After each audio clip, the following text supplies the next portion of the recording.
At 31, Oprah Winfrey was just launching her media career. The former beauty pageant winner, who had gained 42 to 50 pounds over time, had recently relocated from Maryland to Illinois to begin hosting the AEM Chicago morning show at the time. In promotion for her new show, she was invited for the first time to The Tonight Show, where Joan Rivers was the guest host for Johnny Carson in 1985. At the time, Oprah felt prepared. However, she had no idea that the comedian would shift the segment's focus away from her new show and onto her weight. It was Oprah's first appearance on national television, and the scrutiny over her weight, coupled with the external pressures from Hollywood to lose weight, left an indelible mark on the now-billionaire media maven. Joanne's introduction was great. I made it from curtain to couch without tripping and launched into my amusing little anecdote about winning the Miss Fire Prevention pageant. It was all going smoothly. I was starting to settle in, and then it happened. Joan interrupted with perhaps the only question I hadn't prepared for.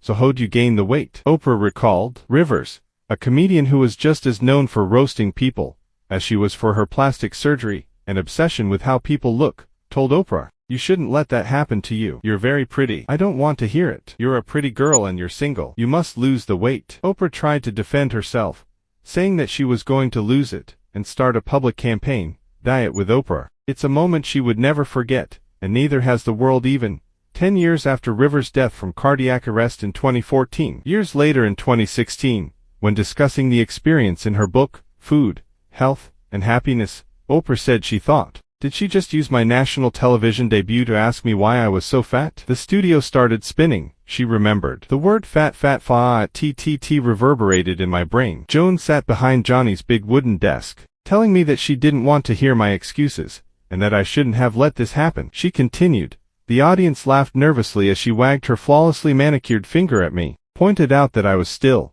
a single girl, and challenged me to come back 15 pounds lighter next time she hosted. And the whole time I just sat there smiling breezily, wanting nothing more than to crawl under my chair. "I just saw Nell Carter on here last night, who lost some weight," Oprah said. Rivers interrupted. "Yes, but you couldn't tell. She's still very chubby. Don't you think you should lose more?" As Oprah tried to answer, she was cut off again, with Rivers disagreeing, saying, "People must help friends that diet. Tell a friend the truth. You must say you are still a pig. Lose more weight." The color purple, producer tried to clean it up, clarifying that no one was calling the "Give me a break" star pig. Many people commented on the exchange, shocked at how easily Rivers engaged in fat shaming the young star, noting that such behavior would likely not be tolerated today. Joan had an obsession with appearance. It was the most obvious thing about her, one person wrote on YouTube. Another wrote, "Imagine this conversation today. The amount of beauty at every size, and death threats that Joanne would receive. Whoa big S.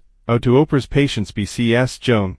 Here needs few slaps for those insults." One comment read. One ex-user noted that this was not the only time Joan told someone she didn't know to lose weight. Years ago, a friend of mine met Joan at an event, and within 30 seconds of meeting her, Joan said, "You're very attractive but you need to lose weight." It was completely unsolicited. "I guess that was just her thing," she tweeted. At 70, Oprah is now as slim, looks trim and feels as if she has a handle on her struggles with obesity. In March 2024, she admitted to using weight loss drugs to help her get a grasp on her fluctuating size. "I couldn't work out anymore. I can't climb any faster, or run any faster. I was down to eating one meal a day. There's nothing else I can do," Oprah said to Gayle King and Charles Barkley on their show, King Charles. She said with the assistance of the unnamed weight loss drug she has a sense of hope, and no longer blames herself for not being able to lose it on her own. "I now use it as I feel I need it, as a tool to manage not yo-yoing," the former Weight Watchers ambassador said,